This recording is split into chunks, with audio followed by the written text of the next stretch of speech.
Aujourd'hui, nous allons parler de ce qu'on appelle tout simplement la vraie histoire de la rébellion en Côte d'Ivoire. Alors, quand on introduit en parlant de la vraie histoire de la rébellion en Côte d'Ivoire, systématiquement, la question qui reviendra sans doute dans l'esprit de nos téléspectateurs, de quelle histoire parlons-nous? Eh bien, de ce qu'a connu la Côte d'Ivoire entre 1999 et 2002. Et aujourd'hui, sur le plateau, il s'appelle Sanogo Ousmane Kader. Bienvenue à vous, bonsoir. Bonjour monsieur. Alors, Bonsoir.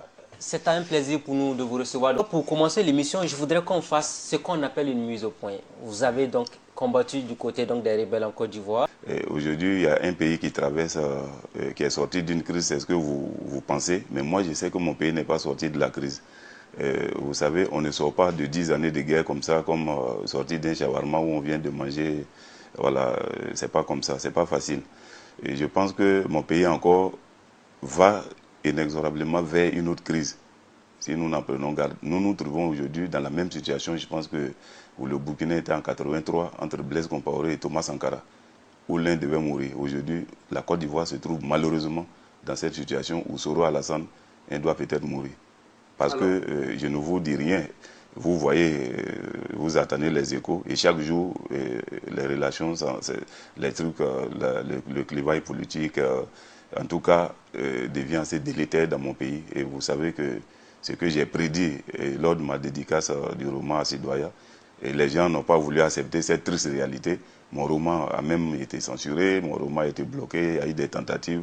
Mais aujourd'hui, la vérité est là. Je pense que j'ai raison. Et l'histoire ne retient que ces éléments importants. Et aujourd'hui, je pense que pour tous les observateurs sur le net et les journalistes ici au Faso ont compris que j'avais dit et j'ai dit la vérité. Parce que j'avais prédit la crise qui devait éclater entre Alassane et Soro le 28 avril. Et si vous allez sur le net, je crois, sur Burkina Info, il y a Burkina Ligne, vous allez voir encore ma déclaration qui prédisait ce soulèvement. Quand on sort d'une guerre, je vais dire en 2010, la guerre a éclaté en 2002. Mais le problème en Côte d'Ivoire, c'est en 1999 que ça a commencé. Mais si je décide maintenant d'écrire, c'est parce que j'ai constaté que malheureusement, nous ne sommes pas encore sortis de l'auberge. Et la crise est là, elle va bientôt éclater. Mais en tant que citoyen, en tant qu'humain, chacun de nous doit faire quelque chose pour sauver, en tout cas, son pays, et je dirais même le peuple, parce qu'aujourd'hui, les pays voisins aussi, si la Côte d'Ivoire est en feu, ça répercute un peu sur le Burkina. Et je dirais même que je suis le père de la rébellion. Donc ceux qui disent qu'Alassane a créé la rébellion, c'est des affabulateurs. Et parce que je vous explique, en Côte d'Ivoire, où nous avons 60 ethnies, plus de 60 ethnies, mais nous avons au moins légalement 60 ethnies reconnues. Mais il y a un peu, démographiquement, au sud, ils sont chrétiens, au nord, ils sont musulmans. Moi, je suis juif du nord. Et quand la Côte d'Ivoire est allée en indépendance en 1960, Houphouët-Boigny a été le premier président. Moi, je suis descendant de Sékou Sanogo, qui s'est opposé à Houphouët, qui a été même candidat et qui a été député à l'Assemblée constituante française d'Outre-mer. Et après, il a perdu les élections pour être le premier président. C'est lui qui devait amener la Côte d'Ivoire à l'indépendance. Donc, Houphouët a combattu tout ce qui était de Sékou Sanogo. Donc, ils n'ont pas pu émarger et c'est resté, ça a porté des séquelles. Donc je ne dis pas que Houphouët n'a pas été un bon président. Moi j'ai apprécié ce qu'il a fait pour le pays. Parce que la Côte d'Ivoire reste un modèle pour l'Afrique de l'Ouest. Et venons-en au fait. Mais on a constaté que malheureusement après Houphouët, il y a eu Bédié. Après Bédié, il y a eu Guy Robert. Et après, il y a eu Gbagbo. Mais tout cela était du sud et de l'ouest chrétien. Et en Côte d'Ivoire, il Alors, donc, vous voulez arrivait... dire que la rébellion de la Côte d'Ivoire est née d'une crise identitaire? Oui, une crise de double crise. Une Oui. crise identitaire, une crise religieuse. Et c'est très dangereux. Quand il y a une guerre, ce n'est pas bien à dire, d'accord, des conflits religieux sont très mauvais. Malheureusement, on en voit un peu au Nigeria, un peu, bon, c'est pas facile, mais c'est ce qui nous a amenés là où nous sommes. Les chrétiens du Sud ne voulaient pas qu'un musulman du Nord soit candidat. Je dis bien candidat même, à plus fort dire d'être élu. Revenez un peu aux élections de 2000. Il y a eu 9 candidats du Nord. Toutes les candidatures du Nord ont été systématiquement rejetées. Il suffisait de s'appeler Kone, Sanogo, Ouattara ou Diomandé, ta candidature était rejetée. Mais à partir de ce moment-là, monsieur, la loi n'est plus la loi. La loi, quand elle est impartiale, elle est valable pour tout le monde. Mais quand elle est partielle, vous rentrez dangereusement vers une crise identitaire, une crise religieuse. En Côte d'Ivoire, il suffisait de s'appeler Ouattara, il suffisait de s'appeler Sanogo, et on pense que vous êtes un esclave. Et quand je dis un esclave... Esclave, le mot, il est fort quand même. Non, esclave, le mot, il est doux. Je pourrais peut-être vous dire un sujet. Donc, pour le sudiste, l'Ivoirien du Nord était un esclave, ne pouvait donc pas prétendre à être président un jour à la magistrature suprême, c'était quasiment impossible. Et vous avez cru que c'est par la violence qu'on pourrait finalement amener C'était par la violence. Quand vous êtes dans un pays et qu'on ne veut pas appliquer la loi, mais la loi est faite pour quoi? La loi est faite pour sauvegarder l'unité dans un pays ou dans un lopin de terre. Malheureusement, dans un pays, on n'a pas ces lois. Quelqu'un peut se lever, tuer l'autre impunément. Quelqu'un peut se lever, empêcher l'autre d'être candidat. Mais, monsieur, un jour, je me rappelle, je quittais dans un village à Thiers, en tout cas à l'épée, à Grand à l'épée, avec un ami à Thiers. Quand nous sommes arrivés à Djamé, on a été contrôlés par les forces de l'ordre. Un policier qui nous contrôlait. Bon, tu sais qu'on met les noms sur les trucs. Un policier m'est bêté. Série. Maintenant, l'autre nom était mais quand même long. Et il nous me contrôle. L'ATIE montre sa carte qui était une attestation d'identité. Vous savez, quand vous perdez un document, même au Burkina, vous faites la déclaration de perte et vous allez faire une attestation d'abord. La vraie pièce peut mettre au moins 2 mois, 3 mois avant que... Ce document vous permet naturellement de circuler. Et l'autre, il a la carte d'identité originale du pays. Et le policier s'énerve, dès qu'il a pris ma pièce, il dit oui, ce sont les envahisseurs là, c'est vous qui venez, qui voulez prendre notre pays. Mais à partir de ce moment-là, en 1999, Alassane avait déjà fait irruption sur la scène politique en 1994, 1995, en créant son parti, bien étant au FMI. Donc, il suffisait de s'appeler Sanogo, Koulibaly, Touré. Tu étais traité systématiquement d'étranger, de Burkinabé, de Malien, et tu étais traité comme tel. On pouvait te fouiller et puis t'enlever, même si tu as 500 000, sur toi 300 000, on t'enlève, on te bastonne et puis voilà, va te plaindre où tu veux. Donc, quand j'ai compris ça, j'ai compris que jamais, si nous ne prenons pas les armes. Et vous êtes d'accord avec moi, quand nous avons créé cette rébellion avec IB, et quand nous avons combattu pour qu'Alassane soit candidat, il a fallu au moins 12 rencontres de sommets, de crises. On a commencé par le Sénégal, on est allé au Ghana, du Ghana on est allé à Marcoussis. Ce n'est qu'en Afrique du Sud que Gbagbo a accepté la candidature d'Alassane exceptionnellement. Il pouvait se présenter uniquement aux élections de 2010. S'il échouait, ça dit la loi ne le permettait plus d'être candidat. Toute cette crise que nous avons vécue en Côte d'Ivoire, et nous allons arriver à une crise identitaire et ethnocentriste parce que c'était inévitable. Il savait qu'Alassane allait venir au pouvoir par quelqu'un que tout le monde prédisait qui était son ennemi. Donc en Côte d'Ivoire, il n'y avait que deux. Il y avait quelqu'un qui a trahi Alassane qui était Adama Coulibaly parce qu'il est rentré au gouvernement de Bédi en 1999. C'était passé en en février 1999 et il y a eu le coup d'État en décembre. Et j'en ai discuté après avec IB et j'ai dit aujourd'hui, je peux l'affirmer ici, c'est moi qui ai proposé à IB que nous n'avons aucune autre sortie, aucune autre issue en Côte d'Ivoire sans les armes. IB m'a dit, bon, je lui ai expliqué ce que j'ai vécu, il dit si c'est ça, lui il est prêt. Parce qu'il avait trop de déboires après le coup d'État de 1999. IB a conduit qu'il était écarté du groupe petit à petit par Bouka Yapi et Gueye Robert, que Gueye veut être candidat. Que ce que je dis est tellement vrai. Mais comment il allait procéder, il va réfléchir. C'est ainsi qu'il a réfléchi. Il avait un émissaire, un ami dans l'armée burkinabé qu'il a introduit près de Blaise. Donc, IB était d'abord venu au Burkina. Un week-end, il a croisé le président. Il est reparti en Côte d'Ivoire. Et quand Gueye l'a affecté à Ottawa, il prend l'avion, il descend en France, il ne prend plus le vol qui le permet de rallier les États-Unis. Il prend un vol, il vient au Burkina. Alors, et voilà comment va naître la rébellion. Alors, donc ça veut dire qu'il y a eu des contacts à Ouagadougou et en Europe donc, pour que la rébellion puisse voir le jour. Oui. Il est important de préciser à cette étape de votre intervention qui et qui ont constitué le premier noyau de la rébellion en Côte d'Ivoire. La rébellion est née sous la conduite d'Ibrahim Koulibaly, dit IB Major. Qui n'est plus de ce monde. Oui, il n'y a pas deux pères de cette révolution. Dans tous les cas, vous ne me connaissez pas, ce n'est pas aujourd'hui, mais vous avez toujours entendu ce nom. Et sous d'autres, peut-être, prononciations, certains ont dit, même quand il quittait Ouaga et se fait arrêter en France, les médias en ont parlé, les gens marchaient en Côte d'Ivoire pour qu'il soit libéré. RFI est revenu largement qu'il avait fait le coup d'État de 1999, etc. Mais on ne peut pas faire tout ça et ne pas pouvoir créer une rébellion. Donc j'affirme ici que Soro n'est pas le créateur de cette rébellion. Mais comment Soro est arrivé finalement à être le premier responsable de cette rébellion à un moment donné de l'histoire? IB cherchait des gens qui pouvaient être capables de mener ce combat. Donc, et vous savez, aujourd'hui, on ne peut pas mener une guerre avec les armes seulement. Il faut une guerre médiatique. Donc, il fallait quelqu'un pour jouer ce rôle, c'était Soro. Donc il a réfléchi, il dit voilà un jeune qui a été président des choses du syndicat étudiantin, la FESI, qui pouvait, il a contacté Soro, Soro a donné son OK. Et Soro était très bien. Moi j'ai dit à Ibé, Soro, il est bien, mais attention, il doit avoir des ambitions. Il dit non, il est jeune et puis il ne peut pas, que peut-être que s'il trouve à manger, voilà, le reste il va se taire, qu'il va mener le combat après nous, après Alassane, et que voilà, il pourra un jour avoir des ambitions, mais il ne le pense pas. Dans votre document, vous revenez également sur le financement de la rébellion en Côte d'Ivoire. Qui a financé la rébellion en Côte d'Ivoire? L'armement transitait par quel pays? Parce qu'à un moment donné, le Burkina avait été cité aussi. Oui, monsieur, oui, il a déjà largement expliqué. La rébellion a été financée que par Kadhafi. Il n'y a pas de financement. Muammar el-Kadhafi. Oui, la France n'a pas financé cette rébellion, ni Alassane Ouattara, ni Gbagbo, ni Bédié, comme Sidiki Konaté l'a affirmé. C'est de la fabulation. Vous savez, nos frères rebelles, ils ne disent pas la vérité. Je parle de Guillaume Soro et sa troupe.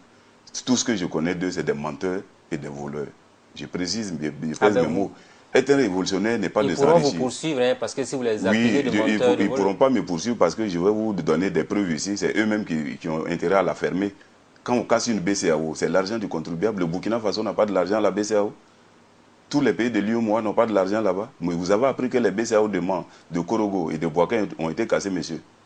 Quand on mène une révolution, ce n'est pas de cette manière. Je peux vous citer des révolutions qui n'ont pas eu besoin de cet argent pour mener leur combat. La révolution a été dévoyée. Quand on prend, et regardez, et je précise mes mots, quand je vous dis qu'ils ne pourront pas me poursuivre, voilà Alain Le Bognon qui s'est illustré étant ministre d'État, monsieur. Et ministre en Côte d'Ivoire, s'il vous plaît. Pour lui, comme je ne suis pas allé au Golfe, il ne fallait pas me nommer. Et puis j'étais là le jour que Gbagbo prêtait serment.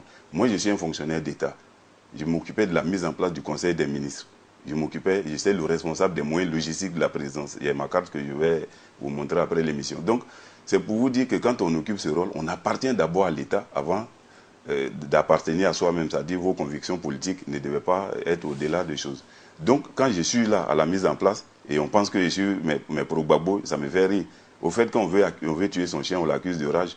Donc voilà, M. Alain Le Bognon, il me reçoit là à la porte. Ah, mais Kader, tu ne m'as pas prévenu vite. Bon, je vais à l'Indiès et machin. Quand Alain est revenu le lendemain de la Guinée équatoriale, il a commencé à puiser dans les caisses, c'est-à-dire du trésor, l'argent que les 4 milliards qu'Alassane avait alloué à la coupe. Parce que si les éléphants perdaient, le peuple ivoirien allait être fâché, personne n'allait me demander compte et il allait bouffer cet argent.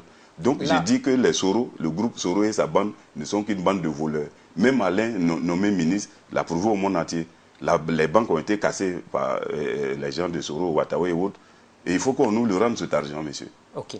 Parlons de la contribution de Kadhafi à la rébellion en Côte d'Ivoire. Vous dites que c'est lui qui a financé. Oui. Qu'est-ce qui vous fait dire cela? Non, ce n'est pas qu'est-ce qui me fait dire. J'ai été le seul qui a accompagné Ibé dans le village de Kadhafi. Nous sommes partis avec Blaise, bien entendu, monsieur. C'est Blaise qui a été votre intermédiaire auprès de Kadhafi? Auprès de Kadhafi. Il nous a reçus dans son village et sous un tank. Voilà comment Blaise a présenté la rébellion. Vous êtes parti avec l'avion présidentiel du Burkina, comment les choses se sont passées? Non, Kadhafi a envoyé un avion nous chercher. Nous sommes venus, Djibril Bassolé, qui a mes coordonnées, tout, qui a ficelé. Et après, Diendéré nous a reçus et tout, et nous sommes partis. Ibé n'avait été accompagné que par Diendéré. Et quand nous sommes arrivés, lui, il a recueilli Blaise, nous étions deux. On a dormi ensemble. Kadhafi nous a reçus le lendemain soir. Vous comprenez, c'était autour de 18h. Donc, séance des Nantes, Blaise a présenté la crise ivoirienne. C'était les chrétiens du Sud qui ne voulaient pas qu'un musulman du Nord soit candidat et même être président. Et voilà la crise qui s'est vue en Côte d'Ivoire. Il s'était déjà vu auparavant, bien entendu, lui et Blaise. Mais Ibé devait prendre la parole, parler, dire ce qu'il peut faire et vraiment il peut renverser Gbagbo. Donc, quand Kadhafi a été sûr de ce qu'Ibé avançait, il dit, en tout cas, il a épaté, mais Kadhafi, il a dit, c'est un bon soldat. Il était vraiment robuste et vraiment veillant. Et il dit que c'est lui-là qui avait fait le coup d'État. Kadhafi avait déjà entendu le nom d'Ibé. Sans le connaître. Sans le connaître, par RFI, qui était largement revenu qu'une poignée de petits soldats a renversé Bédié. Il a demandé comme ça, et il dit, mais comment, il paraît que vous étiez que 60 à renverser Bédié, mais comment tu as pu? Ibé a raconté la scène que les généraux ivoiriens étaient pourris d'argent. Aucun n'était militaire. Lui, il a regardé, il sait que s'il prenait son courage, aucun ne pouvait sortir. Et c'est comme ça, lui, il a renversé les choses et qu'il est prêt à renverser Gbagbo. Oui. Et c'est ainsi, séance de Nantes, Kadhafi a donné 60 milliards. 60 milliards de francs. Ça, c'était dédié à la rébellion. Alors, ce 60 milliards oui. Ce sont 2 milliards. 2 milliards à Blaise, ça c'était voilà, pour lui. Mais les 60 milliards étaient dédiés à la rébellion. et des armes qui devaient venir sur le Burkina avec un avion cargo qui devait les porter. Et c'est comme ça, parce qu'il n'y a pas de port ici pour les faire venir par bateau. Et c'est comme ça que l'arsenal est arrivé. Et l'avion a fait, au moins de la Libye à ici, l'avion a fait 7 tours, monsieur. Et ces armes qui ont été déportées ici, malheureusement, nous n'avons pas eu à bénéficier de toutes ces armes. Blaise a pris ces armes pour armer, c'est vrai, l'armée du Burkina, mais pas l'armée, pour suréquiper le RSP. Le régiment de sécurité qui n'existe plus au Burkina, qui a été dissous.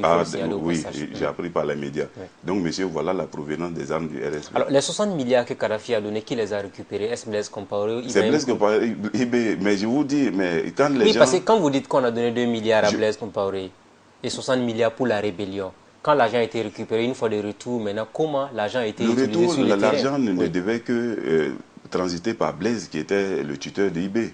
Et puis, mais progressivement, il gérait voilà, la chose pour que ce soit bien fait. Mais malheureusement, arrivé ici, Blaise n'a donné que 2 milliards IB pour commencer. Et quelques armes, j'ai dit bien précis, j'ai dit quelques armes. Vous voyez, la télévision ivoirienne a montré une arme lourde, indéplaçable devant le camp d'Agma.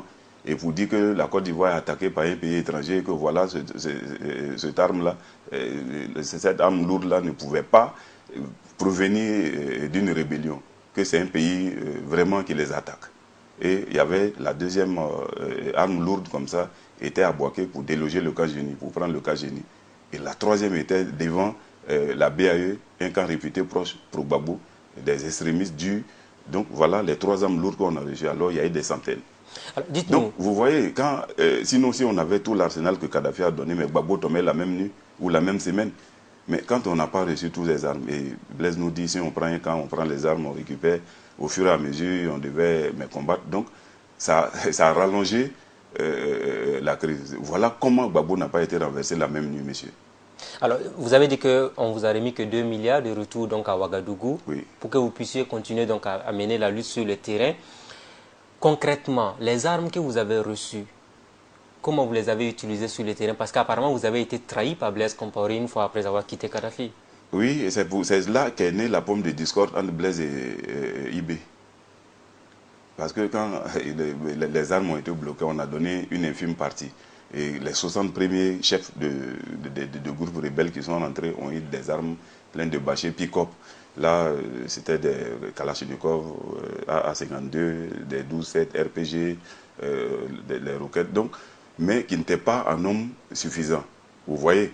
Donc, alors que les jeunes sur le terrain, dès que maintenant on a lancé un appel, tout jeune qui veut combattre, qui veut nous aider peut venir. Donc les gens venaient volontairement parce que les gens en avaient marre dans tout le pays d'être contrôlés, d'être brimadés par les forces de l'ordre. Vous comprenez? Il suffisait de porter un boubou, on t'assimilait de Maliens, de Burkinabés. Donc, alors qu'au Burkina, c'était même pas trop, le boubou n'était pas trop porté. Et ce qui me fait rire, et tous ces gens-là, Gbagbo a été aidé à l'époque par le Burkina pour pouvoir aller en France et un jour être présent en Côte d'Ivoire. Mais une fois au sommet de l'État, il brimait. C'est vrai qu'il fait partie des acteurs politiques ivoiriens qui a trouvé refuge au Burkina Faso ici. Oui, et chose que moi-même, je n'ai pas encore reçue. Donc, c'est pour vous dire quoi, dans la vie, chacun a sa chance, bien que le ministre de l'Intérieur, de chez vous, Alpha Barry, il est de mon village, Niakara. Oui, il a fait la Côte d'Ivoire. Ministre des Affaires étrangères. Oui, le ministre des Affaires étrangères. Bon, j'ai écrit, demandé une demande d'asile parce que vu ce qu'il a fait, il y avait besoin un peu de couverture sécuritaire. Donc, bref, je reviens au sujet pour dire que voilà comment est née la rébellion et voilà comment on a été trahi par Blaise. Le monde n'est pas fort, comme vous le dites, mais arrivé... Mais c'est une trahison, oui, puisqu'en principe, voilà, il y avait 60 milliards, comme vous l'avez dit, mais il nous a remis que 2 milliards. Blaise IB était devenu quelqu'un de gênant qu'il faut donc éliminer, c'est-à-dire enlever de la rébellion. Vous voulez dire que Blaise Compaoré voulait éliminer Ibrahim Koulibaly? Non, pas l'éliminer physiquement, mais l'enlever de la tête de la rébellion. Voilà, le neutraliser. Parce qu'il en savait trop, monsieur. Quand on vous donne quelque chose et que vous voulez bloquer tout cet argent, mais, et lui qui est le témoin, vous faites quoi? Bon, moi, je n'étais pas méconnu, j'étais son chargé de mission, machin. Donc, le problème, on ne pouvait pas, on s'entend. En tout cas, on ne s'est pas appris aussitôt à moi. Et quand j'ai observé les choses, à un moment, il m'a donné, Blaise a fait croire à Bibé que le terrain est prêt. Il y a des gens en France que, voilà, dès qu'il arrive, il peut les contacter. Voilà, on leur a donné des numéros, il les appelle. Ces gens vont l'aider, comme Bob Denard le faisait. Et ce sont des mercenaires en renversé Gbagbo. Dès que Ibé rentrait avec le régiment français qui était en place, la licorne. Ils allaient renverser Gbagbo, Ibé allait diriger la transition de 6 mois et faire des élections pour que voilà, Alassane arrive au pouvoir. Parce que, pas arranger Alassane, mais s'il y avait des élections claires, Alassane était tellement populaire qu'il allait gagner. Donc on fait croire cela à Ibé. Moi j'accompagne Ibé, chez Djibril Mebasoulé, a donné le visa, le billet d'avion à Ibé. La France avait déjà donné, Blaise avait tout préparé. C'est moi qui ai accompagné Ibé encore ce soir à 18 h au Basoulé nous a remis le billet d'avion et le visa. Et quand il a pris son avion, il s'est fait arrêter en France. Il avait fait une déclaration que dans 7 jours, il devait rentrer à Abidjan et que Gbagbo allait tomber. Donc il avait été piégé simplement par Blaise et autres. Donc voilà réellement ce qui s'est passé. Entre-temps, dès que la guerre a éclaté sur le terrain, Gbagbo, quand il a filmé ses armes, que je vous ai dit que Kadhafi nous a donné ses armes lourdes, indéplaçables, quand on a frappé, que vous gagnez ou pas, si vous gagnez c'est bien, là vous récupérez vos armes. Mais si vous devez battre en retraite, ces armes-là, vous ne pouvez pas les prendre, puisque ces armes qui sont plantées là, au sol, ce sont des armes lourdes, vous ne pouvez pas battre en retraite avec. On a abandonné ces armes que la RTA a filmé que voilà, la Côte d'Ivoire attaquée par un pays étranger. Alors, ce sont les forces du mal. À partir de ce moment-là, Gbagbo a demandé à la France que les accords rentrent en application ou si la Côte d'Ivoire est attaquée, la France doit intervenir pour voilà. Donc, Soro, Ibé dit à Soro de faire la déclaration parce que là, vous n'êtes pas qu'on dise que nous sommes étrangers, de dire au monde, aux yeux du monde entier que c'est des Ivoiriens et c'est lui, Soro, qui est le secrétaire et porte-parole, pardon, le porte-parole de, comment dirais-je, la rébellion. Il n'y avait pas de secrétaire, je précise. Et Soro fait la déclaration, il ajoute à la fin de la déclaration qu'il est le... Pas la première déclaration, si vous avez les déclarations en tête, il y a eu 2 déclarations, c'est le lendemain, la 3e déclaration, parce qu'il ne parlait pas trop, il a dit qu'il est le secrétaire du mouvement patriotique de Côte d'Ivoire. MPCI. MPCI. Oui. Voilà, le nom avait déjà été proposé par Ibé à Soro. Par Soro à Ibé. Le MPCI. Ibé a dit ça ne le gêne pas. Lui, il sait qu'il a créé une rébellion. Si Soro veut donner un nom, ce n'est pas grave. Et ils ont débattu, c'était MP, Mouvement Patriotique Populaire, MPP. C'est Ibé qui a donné le CI, MPCI. Sinon, Soro avait proposé MPP. Donc, quand ça a été discuté, Soro s'est déclaré et il s'est donné un titre de secrétaire. Et en bas, Ibé l'appelle après, il dit, mais pourquoi tu crées un poste, tu t'attribues? Il dit non, il fallait qu'il fasse avec la manière forte pour que la France soit convaincue, sinon, pour ne pas qu'on nous dégage.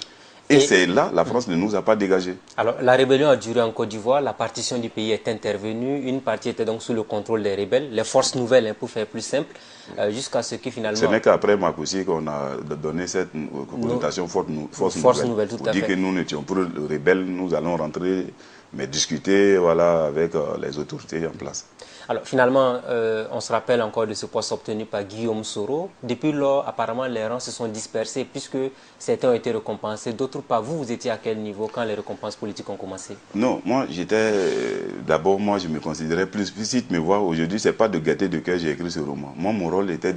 Je devais être tapis dans l'ombre, ne pas sortir ma tête, ne jamais me faire montrer.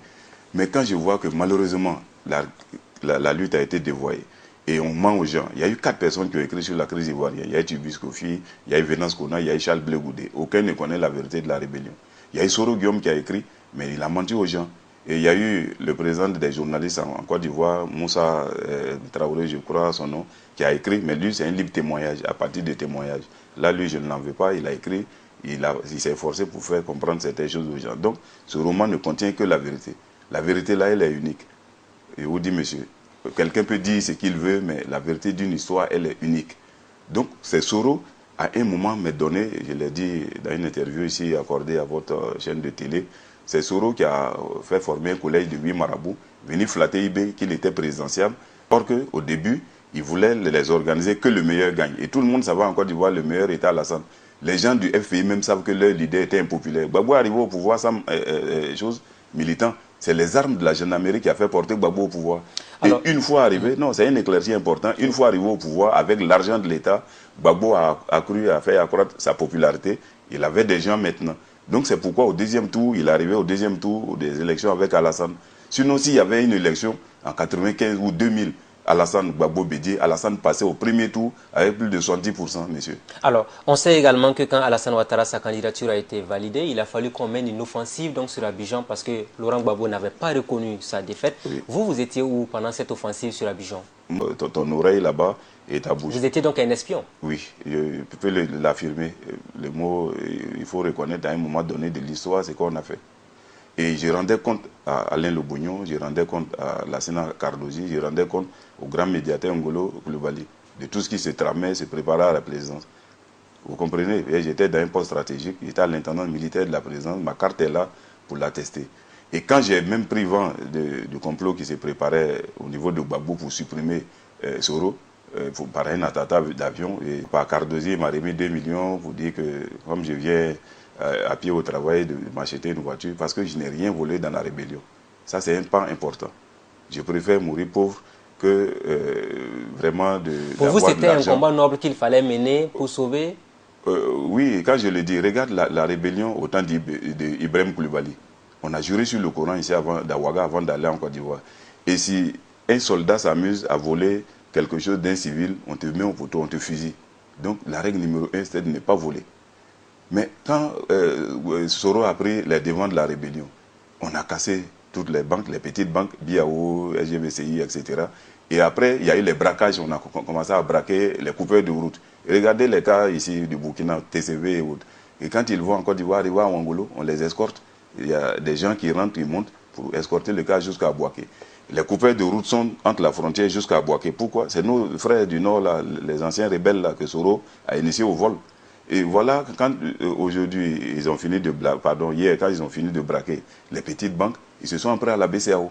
Et ils ont cassé. Il y a certains qui ont eu 100 millions, d'autres 400 millions, les chefs de guerre, d'autres ont eu des milliards, 15 milliards, 10 milliards et autres. Ils se sont enrichis et ils sont là et on n'en parle pas. Donc, mais moi, ce n'était pas l'objectif. Le jour qu'on venait, on arrivait de la Libye, quand il a reçu les 2 milliards, il m'a demandé, mes cadets, tu as besoin de combien? Je lui ai dit, j'ai besoin de rien. Et je ne prendrai pas un centime de cet argent. Moi, quand on va mener le combat sur le terrain et le jour Alassane sera candidat et va gagner, va s'asseoir, moi mon combat est gagné. Parce que je sais que s'il y a une élection transparente, je ne combattais pas forcément pour Alassane, mais pour la cause, parce que tous les candidats du Nord ont été rejetés, moi je suis du Nord, et celui qui pouvait même gagner, c'est-à-dire c'était le porte-drapeau, l'espoir du Nord, a été rejeté. Donc c'est comme si chez nous, en pays, c'est une fois on dit quand tu portes un sac et qu'on tape le sac, il ne faut pas dire que c'est le sac qu'ils ont tapé, c'est toi. Okay. Donc je me suis senti concerné dès qu'on a rejeté la candidature d'Adou. Revenons sur les élections présidentielles de 2010 en Côte d'Ivoire. Il y a eu donc une élection, Alassane Ouattara a été déclaré vainqueur.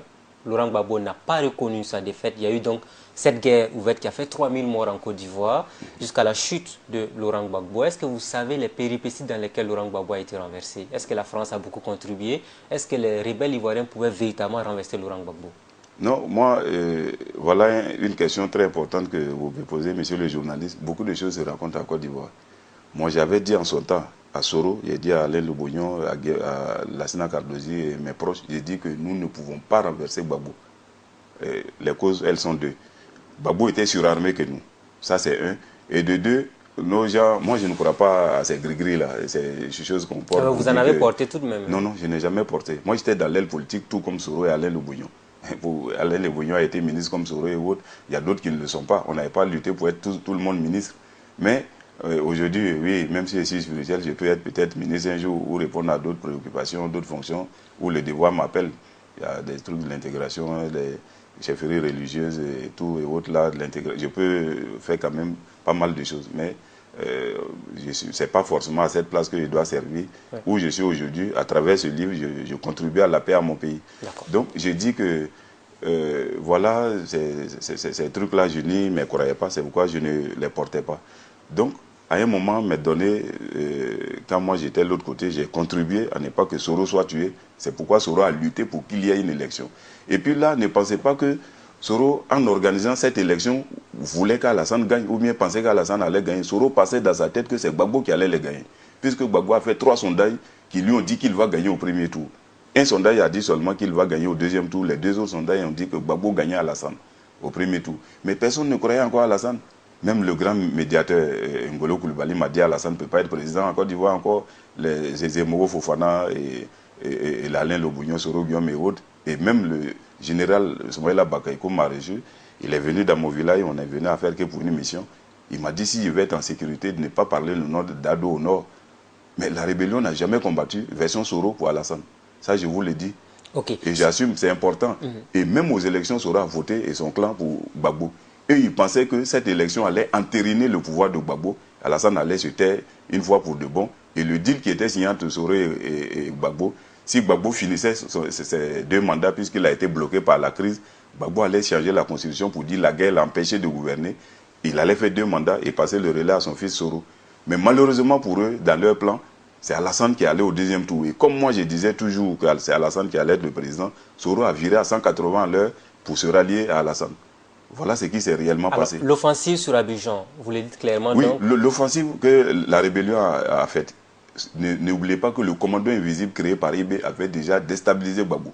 En 3 mois de combat rude, sans relâche. C'était à Bobo la base du commando. Non, oui, c'était à Bobo. Oui, mais le commando invisible avait fini par prendre tout Abidjan presque, mais ne pouvait pas déloger Gbagbo. Gbagbo était surarmé que nous. Et puis nos jeunes qui comptaient sur leur gris, bien vrai que ça, pour eux ça remontait. Moi je pense que c'est leur courage au combat qui répondait, mais pas ces amulettes. Puisqu'on a vu des gens tomber malgré les amulettes, or qu'ils n'avaient pas fait de chercher femmes et voler.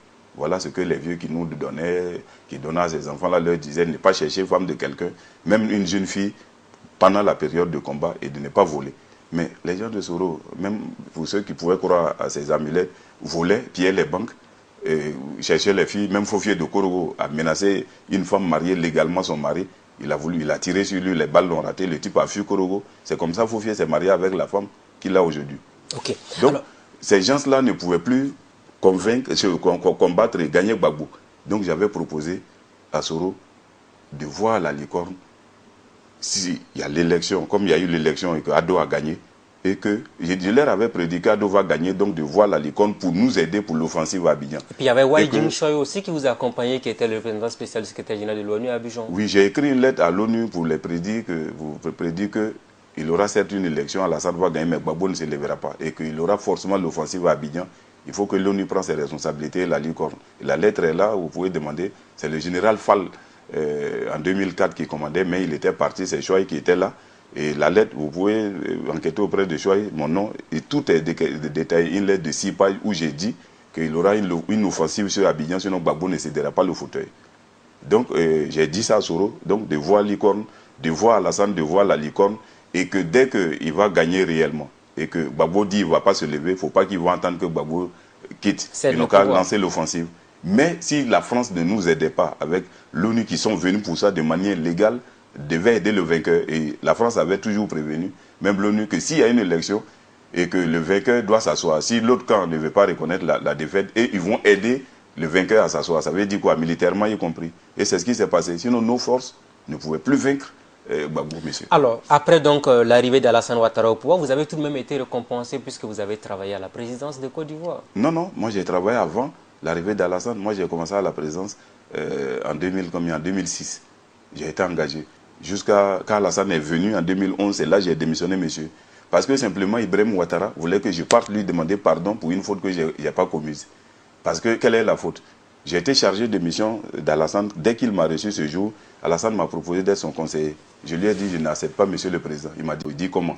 Il dit, non, vous les présidents africains, quand vous recrutez quelqu'un, comme votre conseiller, vous ne l'écoutez pas. Oufoué n'a jamais quitté son fauteuil, bien que Gbagbo étant candidat, il est mort au trône. Bédier, il a fallu qu'il parte par un coup d'état. Quand Gueye est venu, il dit, il va balayer la maison. Quand c'était propre, au lieu de s'asseoir, même il s'est couché. On l'a chassé là par les armes. Quand Gbagbo est venu, il ne travaillait pas, il dit il y a la guerre. On dit, bon, quitte, Alassane veut prendre le pays. Il dit non. Donc, non, c'est un pas important, vous allez continuer, permettez-moi. Oui. Donc, c'est pour vous dire quoi. Et quand un pays arrive, les présidents à cela, c'est pas bon. Alassane, quand il m'a proposé d'être son conseiller, j'ai refusé. Parce que Gbagbo avait 100 conseillers. Il y a des conseillers qui n'ont jamais vu le chef d'État pendant les 10 ans. Donc, étant un conseiller, tu conseilles le président, fais ça, il refuse. Mais à quel rôle tu joues? Tu es payé à 2 millions, 4 millions comme conseiller spécial à rang de ministre et tu ne peux pas conseiller le président, j'ai refusé. Le matin, je suis venu proposer à Ibrahim d'annuler la marche. La marche a eu lieu en 2000, vous le savez bien, il y a eu 100 morts du côté du RDR. Et le lendemain, et je dis le lendemain, une semaine après, Alassane a décaissé par le canal de la proposition d'Ibrahim Ouattara 65 millions pour enterrer tous ces morts et donner un peu d'argent à leurs parents. Famille. Mais monsieur, entre décaisser 65 millions pour des cadavres et les honorer, alors qu'on pouvait empêcher qu'ils meurent, mais le choix était clair. Alors, je suis venu proposer ma démission à Ibrahim Ouattara pour dire à partir d'aujourd'hui, je ne suis plus le chargé de mission de ton frère, je te quitte. C'est important. Et quand je suis sorti, je n'ai pas claqué la porte parce que je savais qu'un jour, nous nous reverrons. Et quand le frère d'Ibrahim a été président en 2010, Ibrahim, moi j'étais déjà à la présidence comme le chargé comment dirais, des moyens logistiques, le responsable des moyens logistiques. C'est-à-dire je devais, quand Gbagbo reçoit quelqu'un, il fait la mise en place. Et encore, s'il y avait des choses à faire, le voyage, le tapis rouge, tout, je m'occupais. Et en tout cas, il y avait les moyens généraux, comme on appelait. Mais on devait me nommer maintenant comme le responsable, le directeur, avec rang de choses de directeur, c'est-à-dire une bâchée de service, tout. Mais Ibrahim Ouattara, pour me nommer, veut que moi je vienne lui demander pardon à genoux, parce que moi je l'ai manqué de respect, le simple fait de dire que les morts sont sur sa conscience, c'est lui qui les a tués, que je l'ai insulté. Donc au lieu de demander ce pardon, j'ai préféré rendre ma démission. J'ai écrit, ma lettre de démission est là, je pourrais vous la présenter. Okay. C'est comme ça que j'ai quitté le pouvoir d'Alassane Ouattara, à cause de son petit frère Ibrahim. Et puis depuis je suis à la maison. Voilà, vous gérez vos petites activités économiques qui vous permettent de subvenir donc à vos besoins. Je n'ai pas travaillé avec Alassane étant président. D'accord. Alors dites-nous, nous sommes pratiquement en fin d'émission. Vous avez fait un témoignage assez édifiant donc, sur la crise en Côte d'Ivoire. Quelle appréciation faites-vous aujourd'hui de cette guerre de succession ouverte avant 2020? Oui, d'abord, je vais vous surprendre. Moi, je pense que ça n'engage que moi seul. Alassane peut être candidat parce que la Constitution le lui permet. Et les gens, quand on vote une Constitution, il faut l'assumer. Mais il a fait 2 mandats, c'est suffisant, il doit partir. Non, mais je vous dis, au Burkina, pourquoi vous n'avez pas voté la Constitution? Vous êtes allé brûler l'Assemblée. C'est parce que vous ne voulez pas de cette Constitution. Vous êtes d'accord avec moi? Et on connaît la suite. Mais en Côte d'Ivoire, la Constitution a été votée. Donc, on doit l'assumer. Parce que la Constitution est claire. Quand la Constitution, on la votait, c'est à partir de ce moment qu'on vote une loi, le lendemain, la loi rentre en vigueur. Mais cette Constitution-là dit que tu peux être candidat une fois renouvelable ton mandat, c'est fini, d'accord. Mais la Constitution n'a pas précisé que le président en cours, là, le mandat en cours est compté, jamais. Donc il n'y a pas de la question de la rétroactivité de la loi. Non. Donc ça permet à Alassane d'être candidat. Donc Alassane qui finit, c'est considéré qu'il a son premier mandat en 2020, Alassane sera candidat. Et si Dieu le permet qu'il a la santé, il peut être candidat et puis il sera élu. Maintenant, s'il est élu, c'est à partir de 2025 qu'Alassane ne sera pas candidat. J'ai tenu à préciser cela parce que les gens luttent pour 2020, or que c'est eux-mêmes qui ont voté une loi qui donne une brèche à Alassane et qui va la colmater. Donc Monsieur maintenant, Soro aussi, il va être président. Mais là, c'est un pas important. Et vous posez une question, peut-être le temps n'est pas trop chose. Nous sommes en fin d'émission. Oui, donc ça c'est une question importante, il faut que je vous le dise. On a connu ici Blaise Compaoré et Soro, chez nous en Côte d'Ivoire. Vous voyez, Soro et Blaise sont des amis.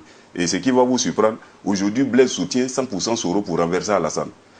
Parce qu'il sait que si Alassane ne va pas lui permettre de créer une rébellion au Burkina, alors dès que Soro est président, il va allumer un front à partir de Bobo ou de Gawa pour que Blaise revienne s'installer au Burkina. Donc il y a des choses que vous ne savez pas, monsieur le journaliste. Les trucs sont assez difficiles. Et aujourd'hui, ces gens de combattants-là, eux, ils combattent pour eux. Donc il y a des révolutionnaires qui combattent que pour eux-mêmes. Malheureusement, Soro fait partie de ce groupe-là. Soro n'a jamais combattu pour Alassane ni pour le peuple du Nord. Il combattait pour lui-même. Si la rébellion avait contrôlé Abidjan avant l'élection 2010, Soro allait tuer Alassane et laisser Gbagbo le mettre en prison. Alors, de toute façon, Guillaume Soro, certainement qu'il aura le temps de regarder cette émission ou ses collaborateurs regarderont cette émission. Ils pourront vous demander de compte sans doute à l'avenir. C'est que je voudrais vous poser. Moi, j'assume et je sais ce que je dis est vrai. D'accord. Je voudrais vous poser une question qui me paraît très, très importante. À cette étape de notre émission, pratiquement, c'est vers la fin. Vous, aujourd'hui, est-ce que vous êtes inquiet pour la Côte d'Ivoire? Je suis très inquiet, mais c'est ce que je suis en train de vous dire, monsieur. Quand on prenait les armes, c'était pour qu'il y ait une justice, une équité en Côte d'Ivoire. Vous comprenez? Que tout le monde puisse être candidat. Mais quand on veut être l'arbitre et partisan, ça dit Soro a été l'arbitre de cette rébellion, et il veut être candidat, c'est que la cause est dévoyée. D'accord, c'est clair. Voilà. Est-ce que vous avez été menacé depuis que vous avez sorti ce document? Est-ce que vous sentez que vous êtes pourchassé, on veut vous éliminer? Non, ça vous le mentir, non, mais il faut que je sois prudent. Parce que je sais que je dérange beaucoup. Et je l'ai dit, je suis allé faire, quand j'ai fait le document ici, ce n'est pas un roman, c'est une œuvre témoignage, pas un roman, c'est de la fiction. Bien entendu. Mais à Sidoya, ça a été bloqué parce que c'est une institution d'État. Le Burkina ne voulait pas avoir d'incident diplomatique avec la Côte d'Ivoire. Donc par le canal du ministre de l'Information, que j'essaie proche, peut-être de votre télé, il y a au moins le président de l'Assemblée, Salif Diallo, et le président Roch Marc Christian Kaboré qui ont dit que le livre ne pouvait pas se vendre. J'ai édité 5000 exemplaires qui sont bloqués là-bas. Et je suis en train d'éditer d'autres exemplaires maintenant qui seront en vente dès la semaine prochaine. Et je suis allé à Abidjan pour faire la conférence de presse dédicace de ce livre à la maison de la presse. Vous pouvez aller sur le net, kwasi.com, abidjan.net, YouTube et autres, vous verrez ça. Donc c'est pour vous dire quoi? Je prends mes responsabilités parce que mon pays va vers une autre crise. Donc pour moi, je considère qu'à partir du moment que Soro a mené un combat et il veut être candidat, mais ce n'est pas juste. C'est votre part de témoignage donc, sur l'histoire de la Côte d'Ivoire. Nous vous disons grand merci. Merci, monsieur. À toutes les personnes qui souhaiteront certainement chercher le document, ils vont faire le tour en Côte d'Ivoire, dans d'autres pays de la sous-région pour s'en procurer. Oui. Merci à vous d'avoir accepté l'invitation de la télévision.